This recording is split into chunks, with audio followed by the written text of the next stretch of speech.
Well, I think there are a lot of advantages of the True Gentleman experience, but I think the greatest advantage of the TGE is the opportunity for a collegiate man to have a unique fraternal experience that he can't experience anywhere else. Part of the True Gentleman experience is really focusing on chapter unity as opposed to class unity. And since the adoption of the True Gentleman experience, we've seen our chapters really adopt this principle and really believe in this principle. And so more men from the time they join are getting involved within our chapters, whether that's positions such as committees or actually holding a position, or they're getting involved within their Greek community's IFC, or even just getting involved on campus. And so that's one advantage. I would also say that providing accountability for our members. We've established the 7 requirements of membership, and those really hit on points such as getting involved in your community by service, conducting education. Previously, we only had education for our newest members, and now the True Gentleman experience really focuses on education for our older members as well, things like resume building, interview skill tips, and the opportunity to increase your network.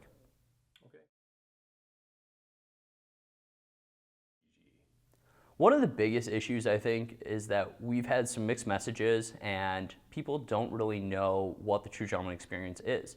I think that they haven't read through the 17-page document that outlines the True Gentleman experience from recruitment to the bid to initiate phase, through the education, finally through the experience progress report.